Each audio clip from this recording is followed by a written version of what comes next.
जय मसीह की, हालेलुया। आइए आराधना के संग हम लोग प्रार्थना सभा को शुरू करें। सभी आंखों को बंद करते हुए हाथों को उठाकर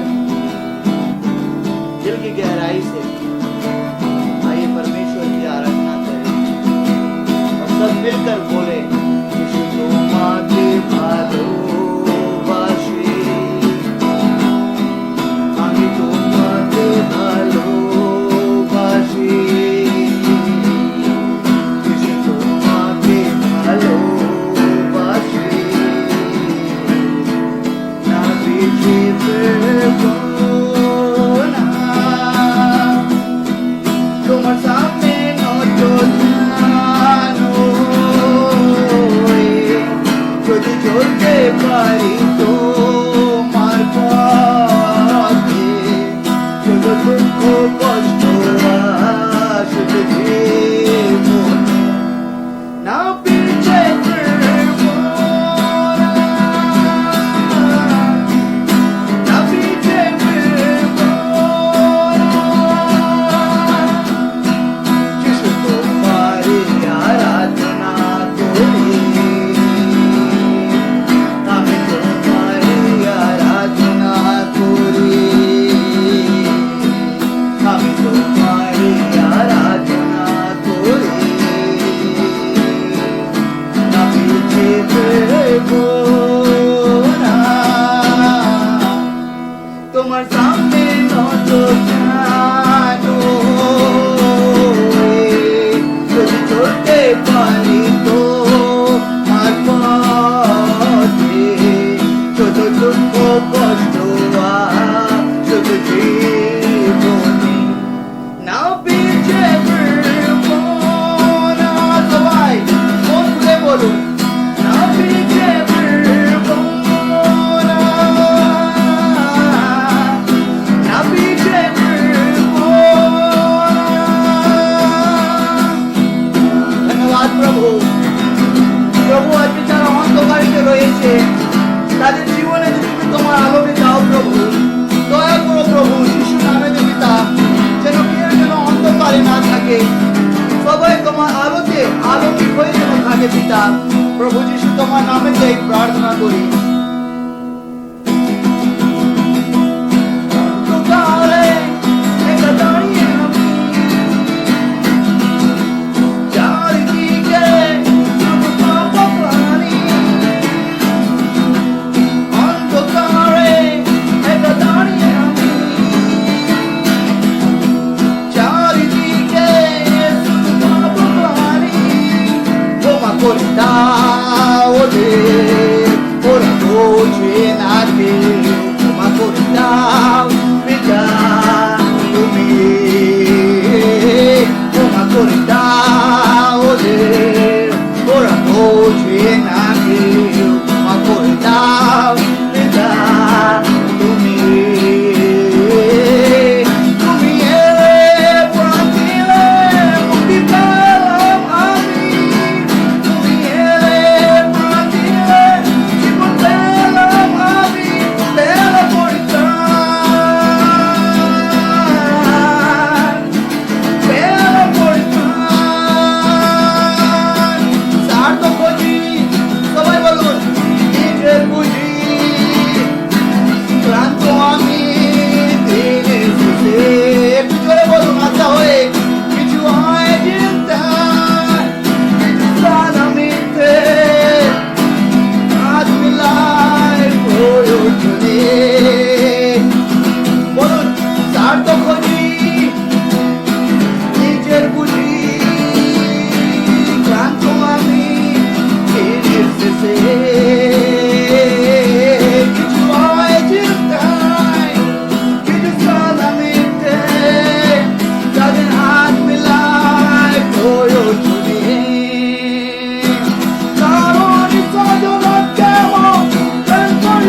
মানুষের জ্ঞান বোঝে না প্রতিজ্ঞা ঈশ্বরে।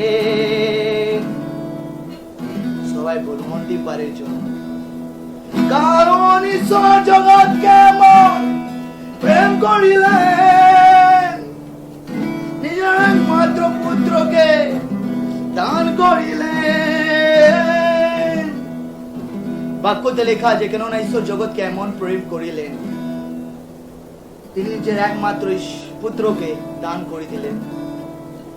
আর যে কেউ সদাপ্রভুর একমাত্র সন্তান যিশুকে বিশ্বাস করে তারা বিনষ্ট হবে না, কিন্তু অনন্তকালের জীবনকে পাবে। বিশ্বাস ছাড়া প্রভুর কাছে আসা যায় না, প্রভুকে খুশি করা যায় না। আসুন সম্পূর্ণ বিশ্বাসের সাথে আজকে প্রভুর চরণ তলে আমাদের জীবনকে রেখে দিই, আর একসাথে আমরা বলি आमीन आमीन आराम। सभी को जय मसीह की हालेलुया। मैं परमेश्वर पिता प्रभु यीशु मसीह के नाम से आप सभी का स्वागत करता हूं आज के प्रार्थना में। देखिए, परमेश्वर अपने लोगों से मूसा के द्वारा बातें करता था, लेकिन व्यवस्था विवरण में आप जब देखोगे तो मूसा का मृत्यु का बाद परमेश्वर अपना लोगों से कैसे बातें किया। परमेश्वर ने बहुत सारा नबियों को भेजा, लेकिन जब परमेश्वर ने अपना एक लौता पुत्र प्रभु यीशु मसीह को भेजा, तो देखिए परमेश्वर अपना एक लौता पुत्र प्रभु यीशु के लिए क्या कहता है। अगर हम देखेंगे मत्ती रचित सुसमाचार उसका 17 अध्याय में, तो मैं आप सभी के लिए पढ़ देता हूं, ध्यान देकर सुनिएगा। पहला पद से लेकर 5 पद तक। 6 दिन के बाद यीशु ने पतरस और याकूब और उसके भाई यूहन्ना को साथ लिया और उन्हें एकांत में किसी ऊंचे पहाड़ पर ले गया, और वहां उनके सामने उसका रूपांतर हुआ, और उसका मुंह सूर्य के समान चमका, और उसका वस्त्र ज्योति के समान उजला हो गया, और मूसा और एलिय्याह उसके साथ बातें करते हुए उन्हें दिखाई दिए। इस पर पतरस ने यीशु से कहा, हे प्रभु, हमारा यहाँ रहना अच्छा है। यदि तेरी इच्छा हो तो मैं यहाँ 3 मंडप बनाऊं, एक तेरे लिए, एक मूसा के लिए और एक एलिय्याह के लिए। वह बोल ही रहा था कि एक उजले बादल ने उन्हें छा लिया, और उस बादल में से यह शब्द निकला, यह मेरा प्रिय पुत्र है जिससे मैं प्रसन्न हूं, इसकी सुनो। बाइबल बतलाता है, एक बार प्रभु यीशु मसीह पतरस, यूहन्ना और याकूब को लेकर एक ऊंचा पहाड़ पर गए, और ऐसा हुआ कि प्रभु यीशु मसीह का रूपांतर हुआ, और मुंह सूर्य का समान चमका, और उसका वस्त्र ज्योति का समान उजला हो गया। और मूसा और एलिय्याह के साथ प्रभु यीशु मसीह बातें कर रहा था। ये चीज पतरस, याकूब, यूहन्ना ये लोग देख पा रहा था। तो ऐसा हुआ कि पतरस प्रभु यीशु से बोला, हे प्रभु, हमारे यहाँ रहना अच्छा है। यदि तेरी इच्छा हो तो मैं यहाँ 3 मंडप बनाऊं। लेकिन देखिए, जब पतरस बोल ही रहा था, तब एक उजला बादल ने उन्हें छा लिया, और उस बादल में से परमेश्वर पिता ने प्रभु यीशु मसीह के लिए कहा, ये मेरा प्रिय पुत्र है, इसका सुनना। देखिए, बहुत सारा नबी मूसा का मृत्यु का बाद आया, लेकिन किसी के लिए परमेश्वर ने ऐसा नहीं बोला, लेकिन प्रभु यीशु मसीह के लिए कहा, ये मेरा प्रिय पुत्र है, मैं इससे प्रसन्न हूं, तुम लोग इसका सुनो। इसलिए मैं आप सभी से कहता हूं, हर वक्त ही मैं आप लोगों को कहते रहता हूं कि अगर कोई इंसान बाइबल के बाहर आकर आपसे बातें करता है तो उसका मत सुनो, क्योंकि जो बाइबल से बातें करता है वो प्रभु यीशु का बातें करता है। वो प्रभु यीशु का हर वो चाहत, हर वो इच्छा जो पिता ने उसके अंदर दिया, जो पिता ने उसके द्वारा हम पर प्रकट किया, वो सब बात बतलाता है। इसलिए ये परमेश्वर का आज्ञा है कि हम लोग प्रभु यीशु मसीह का सुने। और अगर हम देखेंगे पुराना नियम में, व्यवस्था विवरण में, तो वहां पे हम देख पाते हैं 10 आज्ञा। निर्गमन में भी लिखा हुआ है 20 अध्याय में 10 आज्ञा का बारे में। हम लोग देख पाते हैं नया नियम में 2 आज्ञा के बारे में बताया है, लेकिन परमेश्वर ने और भी बहुत सारा आज्ञा को बताया। आज बहुत सारा आज्ञा के बारे में हम लोग सुनेंगे और जानेंगे। देखिए, हम सभी जानते हैं, बाइबल बतलाता है आशीष का चाबी होता है आज्ञाकारिता। आशीष का चाबी होता है आज्ञाकारिता। आज्ञा ना मानने के वजह से आदम और हवा का आपको पता है कि कैसे पाप आया, कैसे मृत्यु आया। तो क्या हम इतना परमेश्वर का वचन जानने के बाद भी क्या हम आज्ञाकारी नहीं रहेंगे परमेश्वर में? हम लोगों को आज्ञाकारी होना है, क्योंकि परमेश्वर यही चाहता है हमारे जीवन से, और भी बहुत कुछ चाहता है। आइए हम लोग देखेंगे व्यवस्था विवरण 6 अध्याय से 1 पद से लेकर 7 पद तक मैं आप सभी के लिए पढ़ देता हूं, ध्यान देकर सुनिएगा। यह वह आज्ञा और वे विधियां और नियम हैं जो तुम्हें सिखाने की तुम्हारे परमेश्वर यहोवा ने आज्ञा दी है, कि तुम उन्हें उस देश में मानो जिसके अधिकारी होने को पार जाने पर हो, और तू और तेरा बेटा और तेरा पोता यहोवा का भय मानते हुए उसकी उन सब विधियों और आज्ञाओं पर जो मैं तुझे सुनाता हूं, और अपने जीवन भर चलते रहे, जिससे तू बहुत दिन तक बना रहे। हे इस्राएल, सुन और ऐसा ही करने की चौकसी कर, इसलिए कि तेरा भला हो और तू तेरे पितरों के परमेश्वर यहोवा के वचन के अनुसार उस देश में जहां दूध और मधु की धाराएं बहती है तुम बहुत हो जाओ। हे इस्राएल, सुन, यहोवा हमारा परमेश्वर है, यहोवा एक ही है। तू अपने परमेश्वर यहोवा से अपने सारे मन और अपने सारे जीवन और सारे शक्ति के साथ प्रेम रखना, और ये आज्ञाएं जो मैं आज तुझको सुनाता हूँ वे तेरे मन में बनी रहे, और तू इन्हें अपने बाल बच्चों को समझाकर सिखाया करना, और घर में बैठे मार्ग पर चलते लेटते उठते इनकी चर्चा किया करना। तो हम देख पाते हैं कि 6 पद में देखिए, जो पहला 6 अध्याय का पहला जो पद है, वहां पे हम देख पाते हैं कि देखिए परमेश्वर ऐसा कहता है, यह वह आज्ञा और वे विधियां और नियम है जो तुम्हें सिखाने की तुम्हारे परमेश्वर यहोवा ने आज्ञा दी। तो मैं आप सभी को आज साफ तरह से बोल देना चाहता हूं कि वही चीज है, मैं आज आपको वही बता रहा हूं जो परमेश्वर ने मुझे आज्ञा दिया है। देखिए, अगर हम परमेश्वर का भय मानेंगे, परमेश्वर का आज्ञाओं में चलेंगे, तो परमेश्वर बोला कि जिस देश को परमेश्वर हम लोगों को देने का वादा किया है हमारे पितरों को, हम उसमें बहुत दिन तक रह सकेंगे और बहुत हो जाएंगे। लेकिन व्यवस्था विवरण 6 अध्याय 1 पद से 7 पद तक पढ़ने के समय जो सबसे हाईलाइट जो पद है वो होता है 5 पद। यहाँ पे ऐसा लिखा हुआ है, तू अपने परमेश्वर यहोवा से अपने सारे मन और सारे जीवन और सारे शक्ति के साथ प्रेम रखना। यह आज्ञा मती रचित सुसमाचार 22 अध्याय में भी लिखा हुआ है, जिसे सबसे बड़ा आज्ञा कहा जाता है। लेकिन व्यवस्था विवरण 6 अध्याय का अगर आप हेडिंग देखोगे, यहाँ पे लिखा हुआ है महा आज्ञा। अगर हम परमेश्वर का इस आज्ञा को अगर हम लोग मानते हैं तो देखिए परमेश्वर क्या बोला, परमेश्वर बोला कि ये महा आज्ञा है।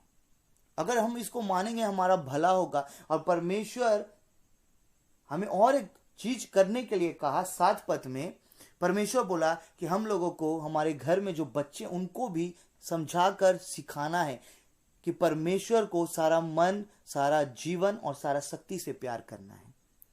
उठते चलते लेटते समय हर समय इसी का चर्चा करना है। देखिए, बहुत सारा मसीह परिवार में क्या होता है, कोई इंसान परमेश्वर को बहुत प्यार कर रहे हैं सारा मन, सारा जीवन, सारा शक्ति से, लेकिन अपना घर में बच्चा लोगों को ये सब सिखाता नहीं है, ना बच्चा लोगों को संडे स्कूल जाने के लिए उत्साहित करता है। आज बहुत सारा मसीह परिवार का हालात ऐसा है, जिसका वजह से जब बच्चा बड़ा हो रहा है तो गलत संगति में पड़ जा रहे हैं। बहुत सारा नया लोग जो प्रभु यीशु का सुसमाचार पाकर कलीसिया में आया, वो लोग खुद तो आ जाता है लेकिन अपने बच्चों को लेकर नहीं आता है। लेकिन बाइबल बतलाता है कि तू अपना सारा मन और सारा जीवन और सारा शक्ति से प्यार कर, और साथ ही साथ अपने बच्चों को भी सिखा। तो देखिए, यहाँ पे हम 2 आज्ञा देख पाते हैं। पहला कि हमें भी प्यार करना है परमेश्वर को सारा मन, सारा जीवन, सारा शक्ति से, और अपने बच्चों को भी सिखाना है कि परमेश्वर से प्यार करो सारा मन, सारा जीवन और सारा शक्ति देकर। इसके बाद हम लोग देख पाते हैं व्यवस्था विवरण उसका 5 अध्याय 32 और 33 पद में, यहाँ पे ऐसा लिखा हुआ है, इसलिए तुम अपने परमेश्वर यहोवा की आज्ञा के अनुसार करने में चौकसी करना, ना तो दाहिना मुड़ना और ना बायां। जिस मार्ग पर चलने की आज्ञा तुम्हारे परमेश्वर यहोवा ने तुमको दी है, उस सारे मार्ग पर चलते रहो कि तुम जीवित रहो और तुम्हारा भला हो, और जिस देश के तुम अधिकारी होंगे उसमें तुम बहुत दिनों के लिए बने रहो। देखिए, परमेश्वर कहता है कि अगर हम उसकी आज्ञाओं को मानेंगे तो हम लोगों को ना दाहिना देखना है ना बायां देखना है, केवल परमेश्वर का आज्ञा का तरफ नजर रहेगा, केवल परमेश्वर का इकलौता पुत्र प्रभु यीशु का तरफ नजर रहेगा। और यहोशू 1:9 में अगर आप देखोगे तो वहां पे लिखा है कि परमेश्वर का केवल वचन का ऊपर में ध्यान रहना चाहिए, है ना। तो इसीलिए देखिए, आप बातों को समझ लीजिए कि जिस मार्ग से परमेश्वर चलने के लिए बोल रहा है, अगर हम उस मार्ग से ही चलेंगे तो परमेश्वर बोलता है कि हमारा भला होगा। लेकिन अगर कोई परमेश्वर को छोड़ परमेश्वर के राहों में अगर ना चलकर अपने लिए काठ, पत्थर, कोयला या पेड़ को ईश्वर बना लेता है, तो बाइबल में ऐसा लिखा हुआ है व्यवस्था विवरण 6:15 में, क्योंकि तेरा परमेश्वर यहोवा जो तेरे बीच में है वह जल उठने वाला ईश्वर है। कहीं ऐसा ना हो कि तेरे परमेश्वर यहोवा का कोप तुझ पर भड़के और वह तुझको पृथ्वी पर से नष्ट कर डाले। तो देखिए, जो कोई परमेश्वर को छोड़कर किसी दूसरे को अपना ईश्वर मानेगा, बाइबल बतलाता है कि परमेश्वर उसको पृथ्वी में से नष्ट कर देगा। अगर हम देखेंगे व्यवस्था विवरण 28 अध्याय, तो 28 अध्याय में आप 1 पद से लेकर आप उसका 4 पद तक पढ़ो, आप देख पाओगे कि परमेश्वर बताता है कि अगर हम उनके आज्ञाओं में जिएंगे तो कितना सारा आशीष हमारे ऊपर आएगा। लेकिन ठीक आप व्यवस्था विवरण 28 अध्याय का 15 पद से आप पढ़ो तो वहां पे आपको पता चलेगा कि अन आज्ञाकारिता के वजह से, आज्ञा उल्लंघन करने के कारण क्या क्या दुष्ट परिणाम हमारे संग हो सकता है, आपको पता चल जाएगा। मैं आप लोगों के लिए केवल 28 अध्याय का 1 पद से लेकर 5 पद तक, 6 पद तक मैं आप लोगों के लिए पढ़ देना चाहता हूं, ध्यान देकर सुनेगा। यदि तू अपने परमेश्वर यहोवा की सब आज्ञाएं जो मैं आज तुझे सुनाता हूं चौकसी से पूरी करने को चित्त लगाकर उसकी सुने, तो वह तुझे पृथ्वी को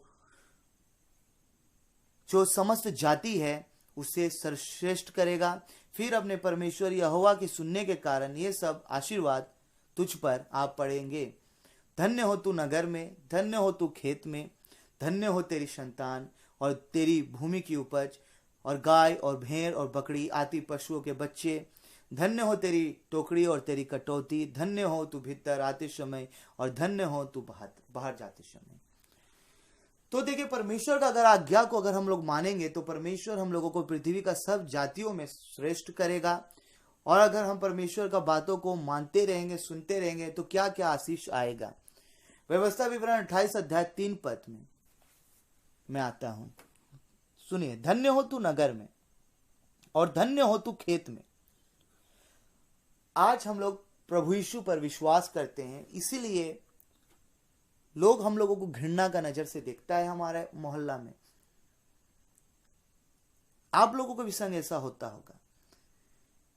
लेकिन ध्यान देने वाली बात यह है कि देखिए, आपका मोहल्ला का लोग आपको जानता है, वो जानता है कि मेरा इलाका में यही एक परिवार है जो मसीह को मानता है।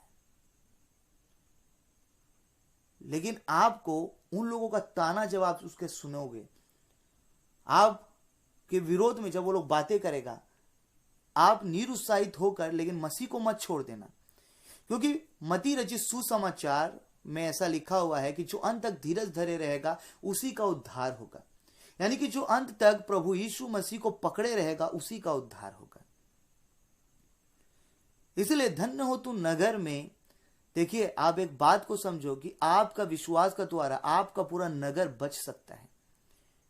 अगर हम लोग देखेंगे पुराना नियम में तो ऐसा बताया गया है कि एक बार अब्राहम परमेश्वर के संग बातें कर रहा था, है? तो परमेश्वर सदोम अमोरा का पाप के वजह से सदोम अमोरा को विनाश में लाना चाह रहा था। उसका सब कुछ सदोम अमोरा का नास्तनाबूद कर देना चाह रहा था, नष्ट कर देना चाह रहा था। तब अब्राहम ने परमेश्वर से पूछा कि परमेश्वर, अगर वहां पे 50 जन धर्मी मिले तो क्या तू उस जगह को नाश कर देगा? परमेश्वर बोला नहीं। अब्राहम बोला अगर वहां पे 45 जन धर्मी मिले, परमेश्वर बोला नहीं, मैं 45 जन के लिए उस जगह को नष्ट नहीं करूंगा। अब्राहम बोला परमेश्वर, मैं फिर पूछता अगर वहां पे 40 मिले, परमेश्वर बोला नहीं। ऐसे करते करते अब्राहम परमेश्वर से बातें करते रहा और आखिर में बोला कि परमेश्वर अगर वहां पे 5 जन मिले, परमेश्वर बोला अगर वहां पे 1 जन भी अगर धर्मी मिले तो मैं उस जगह को नाश नहीं करूंगा। लेकिन आपको पता है सदोम अमोरा में 1 जन भी धर्मी नहीं मिला, इसलिए सदोम और अमोरा पूरा नाश हो गया, भस्म कर दिया परमेश्वर उस इलाका को। लेकिन आज अगर आप धर्मी होकर जीवन जीते हो परमेश्वर में, याद रखिए आपका धार्मिकता फटा हुआ कपड़ा का समान है, लेकिन अगर आप परमेश्वर से धार्मिकता मांगकर अगर आप जीवन जीते हो, यानी कि परमेश्वर का आज्ञा का अनुसार में अगर आप जीवन जीते हो, तो आपके वजह से आपका इलाका लेकिन बचाया जाएगा। धन्य हो तू खेत में, इसका मतलब है कि हम जो खेत में जो बोएंगे हमें मिलेगा। धन्य हो तेरी संतान, हमारे घर में जो बच्चे हैं वो लोग आशीषित होंगे। और तेरी भूमि की उपज, यानी कि हम लोग जो भी फसल बोएंगे हम लोगों को मिलेगा। और गाय और भेड़ और बकरी और आदि पशुओं के बच्चे। देखिए उस समय परमेश्वर क्या करता था, जो लोग आज्ञाकारी रहता था उन लोगों का गाय भेड़ बकरी पशुओं को मल्टीप्लाई करके आशीष करता था। लेकिन इस समय तो गाय भेड़ बकरी सबके पास नहीं रहता है, तो इस समय परमेश्वर कैसे अपने लोगों को आशीषित करेगा जो परमेश्वर का आज्ञाओं में जीता है? परमेश्वर उनका बैंक बैलेंस को आशीष करेगा। 5 पद, धन्य हो तेरी टोकरी और तेरी कटौती, यानी कि हमारा घर का जो किचन है जहां पे दाल आटा चावल तेल रहता है, परमेश्वर उसमें बरकत देगा। महीना खत्म हो जाएगा लेकिन तेल आटा चावल दाल खत्म नहीं होगा। 6 पद में ऐसा लिखा है, धन्य हो तू भीतर जाते समय और धन्य हो तू बाहर आते समय। यानी कि अगर हम लोग बाहर से अगर भीतर आएंगे, भीतर से अगर बाहर जाएंगे, कहीं भी हम लोग आशीषित होकर रहेंगे। और हम अगर यदि कहीं भी कदम रखेंगे हम लोगों का द्वारा उस जगह का कल्याण होगा और दूसरा लोग भी आशीषित होगा। और ये सब तब होगा जब हम परमेश्वर के आज्ञाओं को मानेंगे, एक एक आज्ञा मानने का चौकसी करेंगे। बाइबल में आप आगे पढ़ोगे तो ऐसा लिखा हुआ कि हमारा शत्रु लोग आएगा एक तरफ से लेकिन 7 तरफ से भागेगा, जब हम परमेश्वर के आज्ञाओं में चलेंगे। बाइबल में लिखा हुआ 28 अध्याय में ही कि हम लोग उधार देंगे लेकिन उधार लेंगे नहीं। ये कब होगा? जब हम परमेश्वर के आज्ञाओं में जिएंगे। और बहुत सारा बात है, आप व्यवस्था विवरण 28 अध्याय पढ़ना, 1 पद से लेकर 4 पद तक। और अगर आपको जानना है कि आज्ञा उल्लंघन के वजह से क्या क्या हो सकता है तो आप सुन लो, जितना मैंने बताया सब उसका विपरीत होगा। आज्ञा उल्लंघन का दुष्ट परिणाम अगर आप जानना चाहते हो तो व्यवस्था विवरण 28 अध्याय का 15 पद से आप पढ़ लेना। जो जो मैंने बताया सब उसका विपरीत होगा। इसलिए हम लोगों को आज्ञाकारी रहना बहुत जरूरी है। मैंने आप सबको पहले ही कहा कि आज्ञाकारिता आशीष का चाबी है। अगर हम परमेश्वर के वचनों में देखेंगे, परमेश्वर का वचन में ऐसा लिखा हुआ है, व्यवस्था विवरण 6 अध्याय का 16 पद से मैं आप सभी के लिए पढ़ देता हूं, ध्यान देकर सुनिएगा। तुम अपने परमेश्वर यहोवा की परीक्षा ना करना, जैसे कि तुमने मस्सा में उसकी परीक्षा की थी। अपने परमेश्वर यहोवा की आज्ञाओं चेतावनियों और विधियों को जो उसने तुझको दी है सावधानी से मानना, और जो काम यहोवा की दृष्टि में ठीक है और सुहावना है वही किया करना, जिससे कि तेरा भला हो। और जिस उत्तम देश के विषय में यहोवा ने तेरे पूर्वजों से शपथ खाई उसमें तू प्रवेश करने पाए और उसका अधिकारी हो जाए।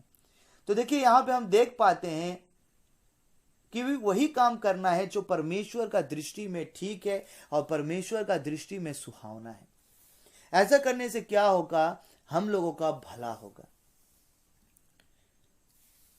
क्या आप उन कामों को कर रहे हो जो परमेश्वर का दृष्टि में ठीक है, सुहावना है? बाइबल में अगर हम लोग देखेंगे, ऐसा लिखा हुआ है 8 अध्याय का 11 पद में, व्यवस्था विवरण, इसलिए सावधान रहना, कहीं ऐसा ना हो कि अपने परमेश्वर यहोवा को भूलकर उसकी जो जो आज्ञा, नियम और विधि मैं आज तुझे सुनाता हूं उनका मानना छोड़ दे। ऐसा ना हो कि जब तू खाकर तृप्त हो और अच्छे अच्छे घर बनाकर उसमें रहने लगे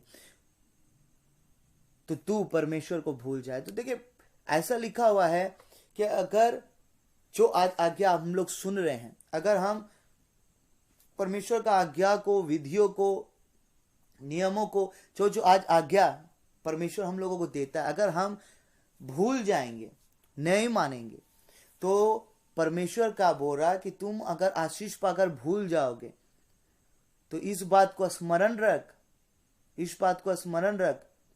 व्यवस्था विवरण 8 अध्याय का 18 पद में लिखा है, परंतु तू अपने परमेश्वर यहोवा को स्मरण रखना, क्योंकि वही है जो तुझे संपत्ति प्राप्त करने की सामर्थ इसलिए देता है कि जो वाचा उसने तेरे पूर्वजों से शपथ खाकर बांधी थी उसको पूरा करे, और जैसे आज प्रकट है।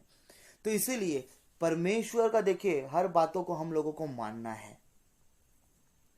खा पीकर परमेश्वर का आशीष को लेकर परमेश्वर को भूलना नहीं है। आप समझ पा रहे हो? अगर हम परमेश्वर के आज्ञाओं में चलते रहेंगे, हम एक आशीषित इंसान बनेंगे। बाइबल में लिखा हुआ है, व्यवस्था विवरण 10 अध्याय का 12 पद से, वहां पे देखिए, अभी तक मैंने आप लोगों को जो जो आज्ञा बताया, सब आज्ञा लिखा हुआ है।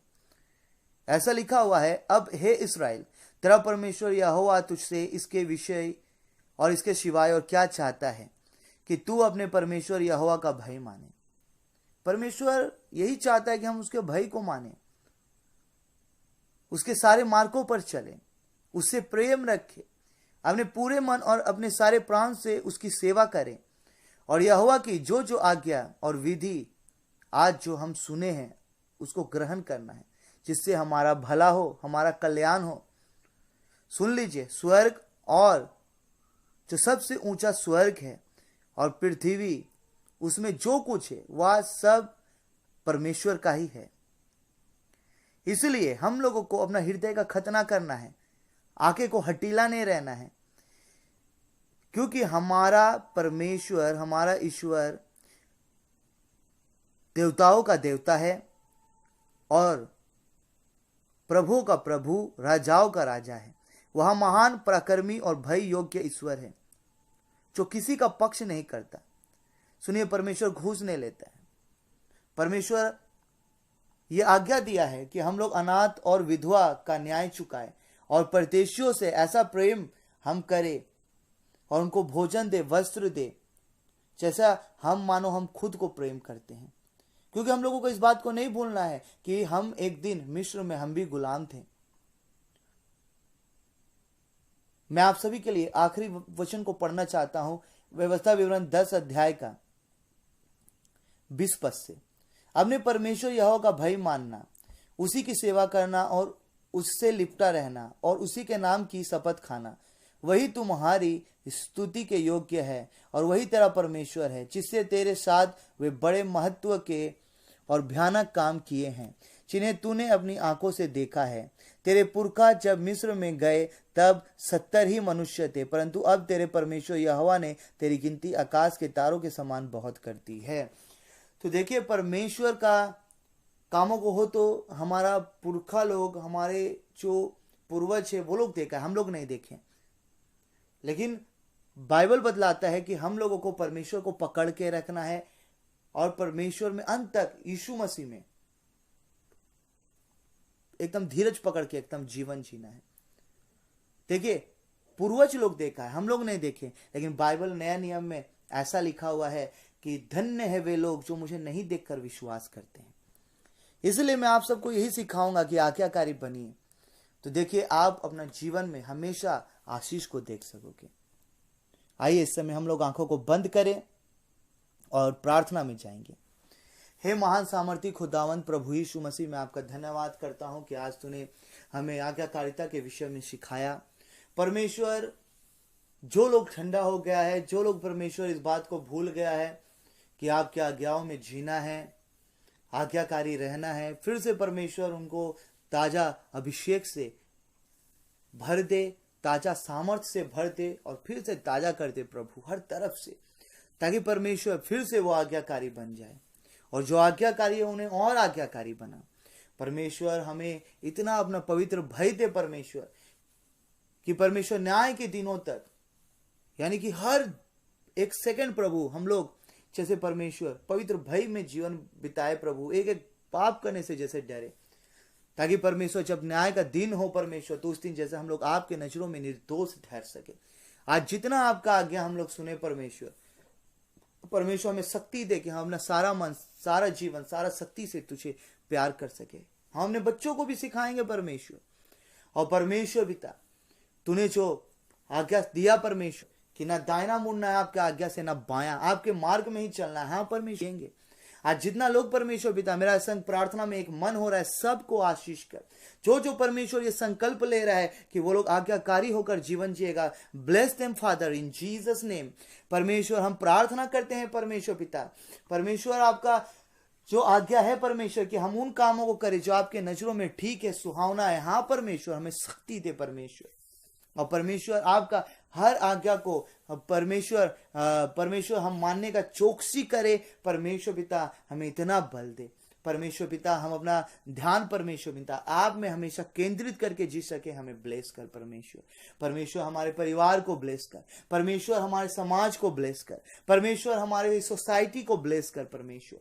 परमेश्वर हम प्रार्थना करते हैं हमारे रिश्तेदारों को, हमारे बच्चों को ब्लेस कर परमेश्वर, प्रभु यीशु के नाम से परमेश्वर। और परमेश्वर जिस तरह परमेश्वर पिता आज हम लोग तुझे जान पाए परमेश्वर, आज अगर किसी का परिवार, किसी का परमेश्वर पिता परिवार में कोई भी अगर रिश्तेदार या परमेश्वर उनका सोसाइटी में, उनका मोहल्ला में कोई शख्स परमेश्वर अभी तक परमेश्वर तुझे नहीं जाना, तो परमेश्वर उन लोगों तक भी परमेश्वर तो अपने प्रेरितों को भेज, उन लोगों तक भी अपना सुसमाचार भेज, ताकि वो लोग भी परमेश्वर आपको जानकर प्रभु यीशु उद्धार पाए। और परमेश्वर आज जितने लोग इस प्रार्थना सुन रहे सबको आशीषित कर। जो परमेश्वर बीमार है उनको चंगाई दे परमेश्वर, जो महिमा नहीं कर पा रहे हैं उनको ताकत शक्ति दे कि वो महिमा कर पाए प्रभु आपका। परमेश्वर पिता धन्यवाद देता हूं परमेश्वर पिता कि तूने हमें आज्ञाकारिता के विषय में सिखाया और आज्ञाकारी बनना सिखाया परमेश्वर। हम सारा महिमा, स्तुति, आदर, प्रशंसा आपको देते हैं परमेश्वर पिता प्रभु यीशु के नाम से। सारा धन्यवाद देते हैं परमेश्वर पिता प्रभु यीशु के नाम से, क्योंकि तू ही इसका योग्य है